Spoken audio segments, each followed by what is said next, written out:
92.7 big FM पर आप सुन रहे हैं प्यार के किस्से यादों का edit box with Nilesh Mishra में, और मैं आपको सुनाने जा रहा हूँ अनु सिंह की लिखी कहानी एक थी गुंचा पार्ट 2 बिना किसी एड ब्रेक के। याद शहर की छतरी वाली गुंचा शर्मा याद है आपको? गुंचा शर्मा से कानपुर के कुंदन कुमार की शादी की बात चल रही थी। कुंदन की जिद थी कि शादी तभी होगी जब गुंचा इसके लिए तैयार हो। गुंचा की जिद थी कि बिना करियर बनाए शादी तो हो ही नहीं सकती। इस बीच दोनों का प्यार फोन पे फलता फूलता रहा, लेकिन दोनों में से इजहार किसी को करना नहीं आया। आज तो कुंदन कुमार ने तय कर लिया था कि दिल की जो बात है वो गुंचा शर्मा से, अपनी गुंचा से बोल के ही रहेंगे। कह देंगे कि नहीं होता हर रोज 8 बजे का इंतजार। घर वालों के सामने अब नहीं कर सकते वो टाल मटोल। बात या तो हाँ पर खत्म हो जाए, या फिर वैसे ना की गुंजाइश तो है ही नहीं। बात हाँ पर ही खत्म हो जाएगी और फिर शुरू हो जाएंगी शादी की तैयारियां। तो इतनी सी बात सोच के उस दिन हमारे कुंदन कुमार सुबह से ही बेचैन थे। पूरे दिन दफ्तर में जी नहीं लगा। अपनी पहिए वाली कुर्सी पर 360 डिग्री का एक चक्कर घूम जाते और फिर घड़ी देखते कि जैसे उस चक्कर में पृथ्वी अपनी धुरी पर थोड़ा और जल्दी घूम गई होगी, वक्त थोड़ा और आगे बढ़ा होगा। लेकिन टाइम कम वक्त वहीं का वहीं। अभी तो लंच टाइम भी नहीं हुआ था। मुश्किल यह थी कि जिस गुंचा के प्यार में कुंदन कुमार इस तरह गिरफ्तार हो गए थे, उस गुंचा ने कुंदन को एक तंग दिल जेलर की तरह बात करने का वक्त मुकर्रर कर दिया था। रात 8 बजे के 1 मिनट पहले नहीं, रात 8 बजे के 1 मिनट बाद नहीं। फोन जल्दी किया तो मुसीबत, और अगर देर हो गई तब तो शामत समझिए। उस दिन गुंचा छतरी वाली शर्मा अपने फुल फॉर्म में होती और फोन पे ही ऐसे शब्दों के बाढ़ छोड़ती कि बेचारे कुंदन कुमार का दिल लहू लुहान हो जाता। गुंचा छतरी वाली शर्मा याद शहर में इस नाम से इसलिए मशहूर थी क्योंकि उन्होंने एक दिन छेड़ने वाले लड़के की छतरी से पिटाई कर डाली थी। यूनिवर्सिटी के स्टूडेंट यूनियन की प्रेसिडेंट हो गई थी हमारी गुंचा, और कुंदन के साथ चलाई गई उनकी शादी की बात कैंटीन, फेस्ट और स्टूडेंट पॉलिटिक्स के पचड़ों में फंस के रह गई थी। फिर एमए खत्म हुआ, नौकरी लग गई। इस चक्कर में कुंदन बाबू ने पूरे 11 महीने शादी के लिए गुंचा की हाँ का इंतजार किया। घर वालों के ताने सहे, दोस्तों की छेड़छाड़ बर्दाश्त की, यहां तक कि गुंचा की तीखी मीठी झिड़कियों में भी खुश रहे। फिर भी पिछले 11 महीने से हर रोज गुंचा को 8 बजे, ठीक 8 बजे फोन करते रहे। उस दिन कुंदन कुमार ने रूल ब्रेक करने का फैसला कर लिया। बात ही इतनी अहम थी। कुंदन को मालूम था कि गुंचा 5:30 बजे घर लौटती है और ठीक 6 बजे अपनी पसंद की कोई कविता पढ़ते हुए बालकनी में बैठी चाय पीती है। तो ठीक 6 बजे कुंदन कुमार ने गुंचा शर्मा के घर का नंबर मिला दिया। फोन गुंचा की माँ यानी शर्मा आंटी ने उठाया। आंटी जी नमस्ते, हम कुंदन कुमार बोल रहे हैं। नमस्ते बेटा, 8 इतनी जल्दी बज गए और मुझको पता भी नहीं चला। नहीं आंटी, आज हम ही ने 2 घंटे पहले फोन किया है, बात ही इतनी जरूरी थी। अभी तक तो कुंदन बाबू की आवाज में दिल्ली का लाल किला फतेह कर लेने वाला कॉन्फिडेंस था। पैरों के नीचे से जमीन तो तब खिसकी जब गुंचा शर्मा फोन पे आई। हेलो, गुंचा ने कहा तो सिर्फ हेलो था, लेकिन उस एक हेलो में बहुत सारे अनकहे सवाल थे। रूल क्यों ब्रेक किया, इस वक्त फोन क्यों किया, मेरे समय की, मेरी बात की कोई कदर नहीं, वगैरह वगैरह वगैरह। खैर, गुंचा के उस हेलो के जवाब में कुंदन कुमार ने जो बात कही वो अप्रत्याशित थी, अभूतपूर्व थी, आकस्मिक थी, मैं तो कहता हूं ऐतिहासिक थी। आप सुन रहे हैं प्यार के किस्से यादों का edit box with Nilesh Mishra में, सिर्फ 92.7 बिग एफएम पर। कुंदन कुमार ने हेलो के जवाब में हेलो नहीं कहा।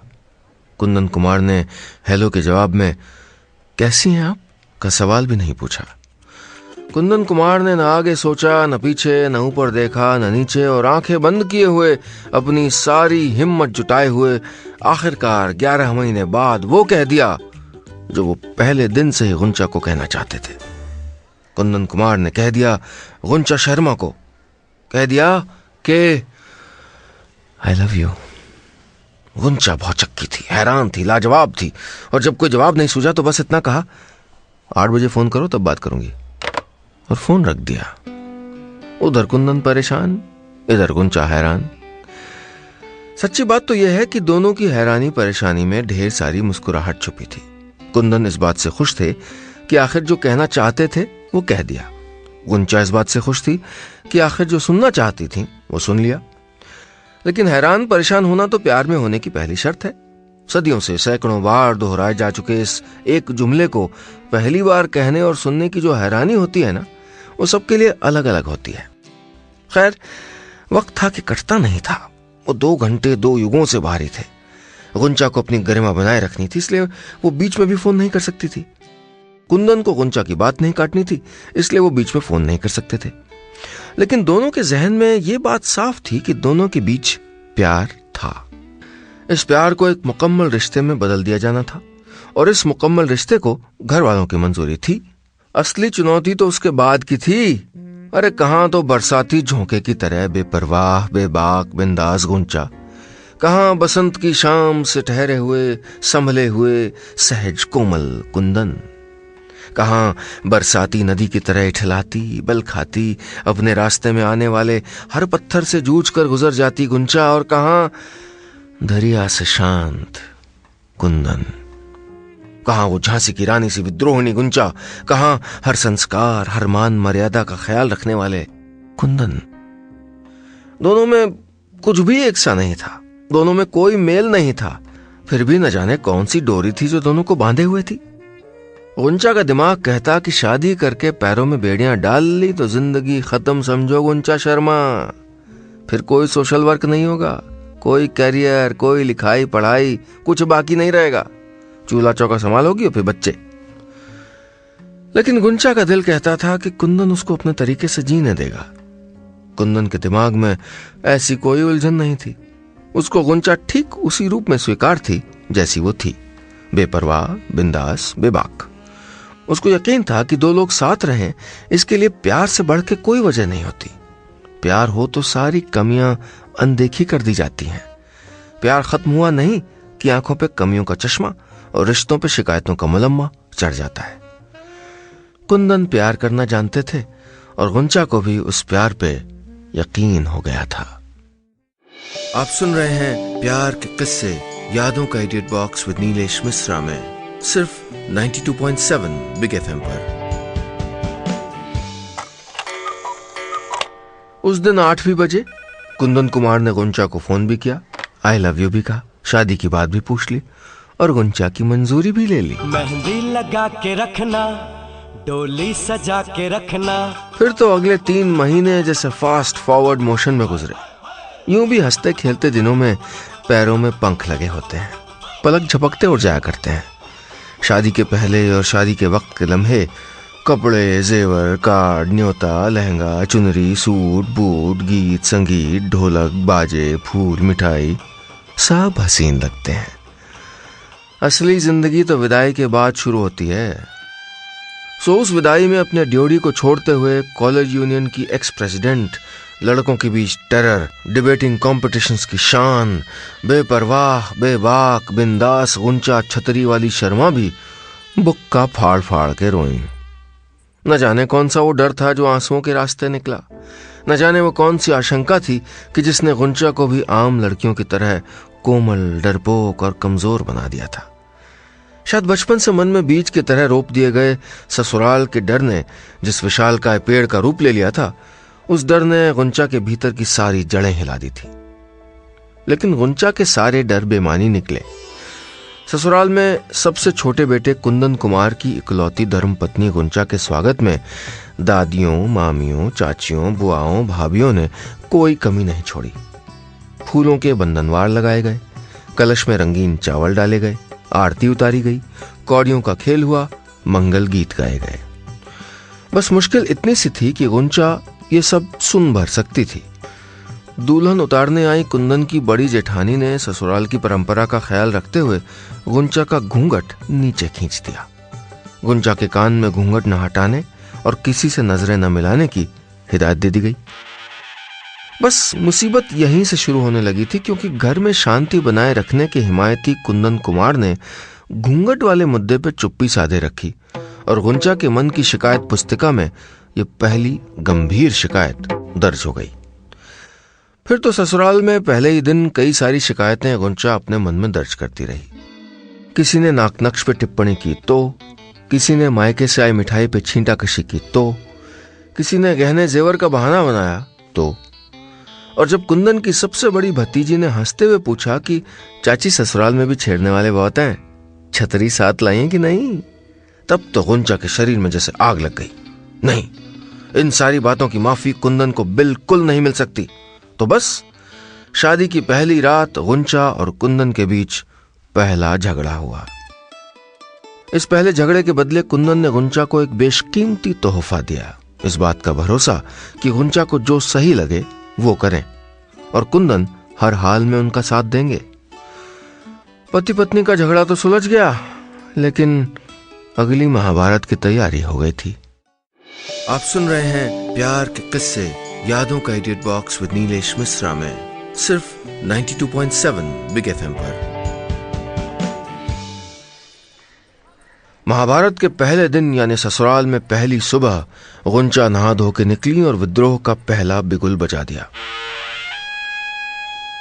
अभी नींद में अलसाए अपने अपने कमरों से बाहर निकलते, चाय की चुस्कियां लेते, अखबार ढूंढते घर वाले आंगन में निकले ही थे तो क्या देखते हैं कि धुले हुए बालों की कमर तक चोटी लटकाए, अपनी लाल चुनरी प्रिंट की साड़ी का परचम फहराए नई बहू जो है वो आंगन में निकल के अखबार पढ़ रही हैं। नई बहू की सास यानी कुंदन कुमार की मां को तो जैसे हार्ट अटैक आ गया।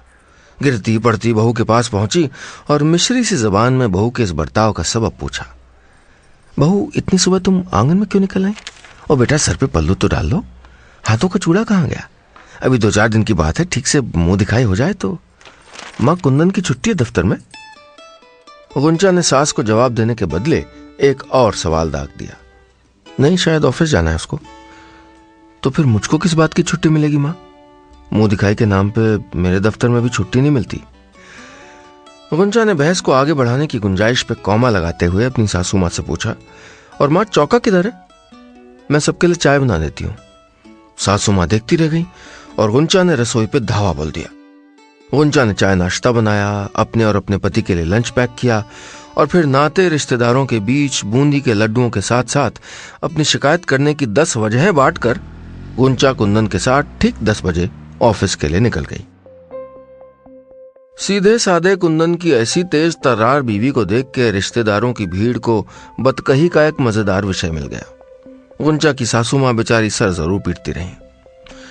नई बहू की सारी रूढ़ियां और छवि को तोड़ते हुए गुंचा कुंदन के साथ ऑफिस जाती, फिल्म देखने जाती, अपने और कुंदन के दोस्तों को घर पे बुलाती, उनके साथ बोलती बतियाती और जब घर में वक्त मिलता तो गुंचा और कुंदन साथ मिलकर सारे काम निपटाते। गुंचा घर लौट के एक भली बहू की तरह रसोई में जुट जाती। कुंदन ने एक भले पति की तरह सब्जी काटने में उसका हाथ बटाता। गुंचा कपड़े धोती तो कुंदन गीले कपड़े छत पे डालाता। गुंचा चाय बनाती तो कुंदन शाम बाजार से पकौड़े खरीद लाता। इतनी सी बात पे कुंदन को जोरू का गुलाम कह दिया जाता और गुंचा को अभिमानी। रही सही कसर गुंचा के कुछ उसूलों ने पूरी कर दी। मैं पर्दा नहीं करूंगी, सर नहीं ढकूंगी, नौकरी नहीं छोड़ूंगी, रसोई के काम में पति को हाथ बटाना होगा, मेरा लिखना पढ़ना बंद नहीं होगा, वगैरह वगैरह वगैरह। ये भी वैसे एक घर में है कि जहां बहू ने कभी नौकरी नहीं की, कभी किसी औरत ने अकेले घर की 4 दीवारी नहीं लांगी। आते जाते सब कुंदन को पत्नी के धर्म क्या हैं ये याद दिलाते हुए और गुंचा को अपनी दहलीज न लांघने की हिदायत दे जाते। फिर भी उसी घर में गुंचा अपने तरीके से जीती रही और सबकी आंखों में खटकती रही। गुंचा का सलवार कमीज पहनना, सर न ढकना, नौकरी करने के लिए बाहर और काम के सिलसिले में शहर से दूर जाना किसी को रास नहीं आ रहा था। गुंचा वो बहू नहीं थी जिसकी इस परिवार को जरूरत थी। इन सबसे बेफिक्र गुंचा और कुंदन ने फिर भी अपने प्यार और एक दूसरे पर अपना भरोसा बनाए रखा। जब सिस्टम से अलग होकर कोई अपने तरीके से जीने लगे, बगावत करने लगे, तो सिस्टम के भीतर शांति बनाए रखने के लिए उस बागी को तड़ी पार कर देना, उसको सिस्टम से बाहर निकाल देना ही एकमात्र आसान हल होता है। कुंदन कुमार के परिवार ने भी समय के साथ खुद को बदलने के बजाय अपनी बागी और आजाद ख्याल बहू को परिवार से निकाल देना आसान समझा। कुंदन को अलग घर ले लेने का अल्टीमेटम दे दिया गया। आप सुन रहे हैं प्यार के किस्से यादों का edit box with Nilesh Mishra में सिर्फ 92.7 बिग एफएम पर। नए और पुराने ख्यालों, परिवार और पत्नी के दो पार्टों के बीच पिसते कुंदन ने आखिर संयुक्त परिवार में रोज रोज के झगड़ों से बचने के लिए अलग रहने का फैसला कर लिया। लेकिन इस बार भी गुंचा ने अपना जिद्दी रवैया दिखाया। गुंचा परिवार छोड़ने को तैयार नहीं थी। नया घर लेने की बात चली तो गुंचा ने साफ मना कर दिया। लेकिन हमारी गलती क्या है? गुंचा ने कुंदन से पूछा। हम सबकी बनाई हुई लीक पे नहीं चलते, इसलिए हमने परिवार के कई कायदे तोड़े हैं, यही गलती है हमारी, कुंदन ने जवाब दिया। गुंचा बहस करना चाहती थी लेकिन कोई फायदा नहीं था। परिवार वो जटिल ढांचा, वो कॉम्प्लेक्स स्ट्रक्चर होता है जहां सबकी खुशियां, सबकी नाराजगी एक महीन धागे से बंधी होती हैं। वो धागा बहुत तन जाए तो भी परिवार छिटकेगा, और अगर धागे में बहुत ढील दे दी जाए तो भी परिवार बिखरेगा। गुंचा गलत नहीं थी, परिवार भी गलत नहीं था, लेकिन दोनों के बीच कोई कॉमन ग्राउंड, किसी तरह की कोई समानता बनती दिख नहीं रही थी। न गुंचा बदलती न परिवार। इसलिए गुंचा और कुंदन ने अलग रहने का फैसला आखिरकार मान लिया। गुंचा के कमरे का सामान पैक हो चुका था और उसी शाम दोनों अपने छोटे से फ्लैट में शिफ्ट हो रहे थे। सासू माँ ने गुंचा के मायके से आई सारी चीजें अलग कर दी थी। उनका हिस्सा बांट दिया गया। अपना हिस्सा लेके गुंचा भारी मन से अलग हो रही थी।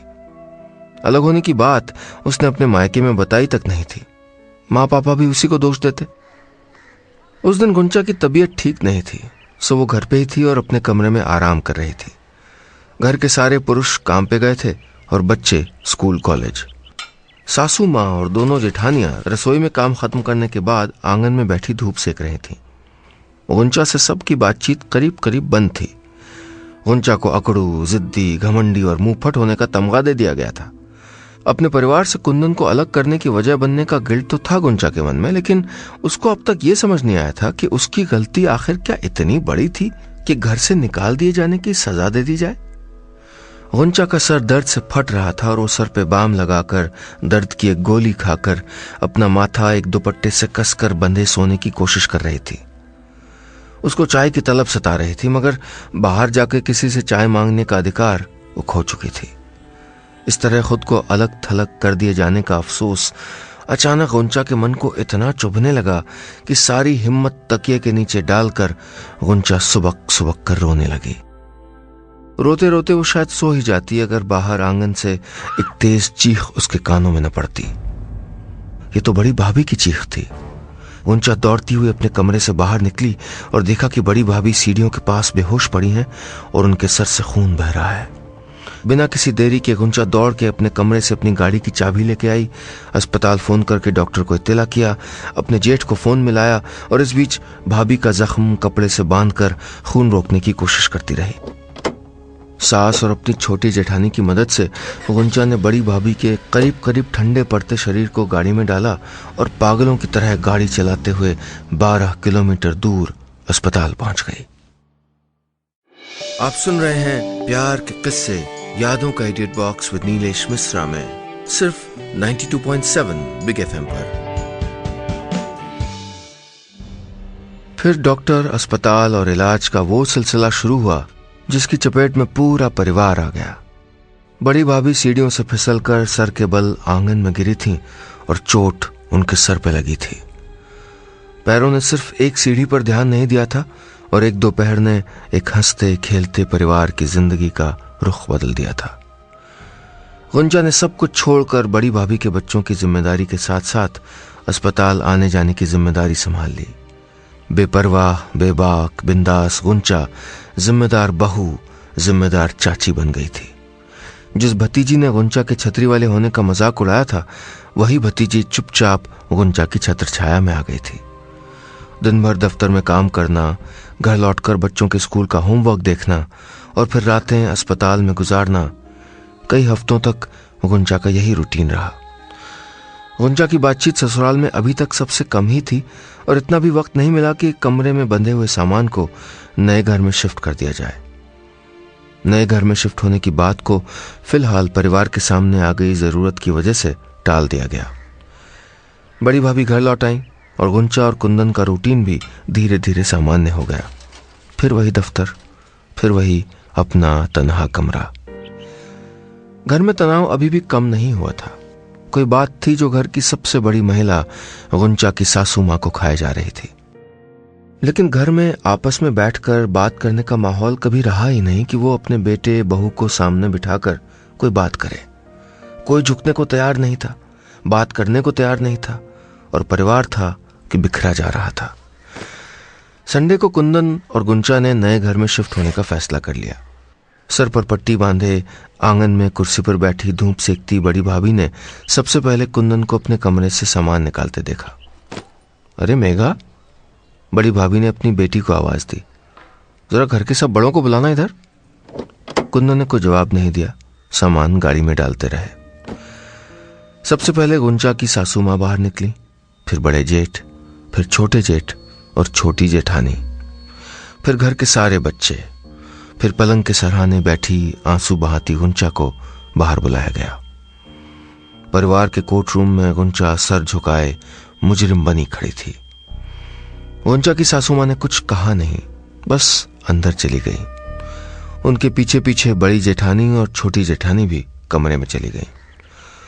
थोड़ी देर के बाद घर की तीनों औरतें कमरे से बाहर निकलीं तो सब हैरान आंखों से तीनों को देखते रहे।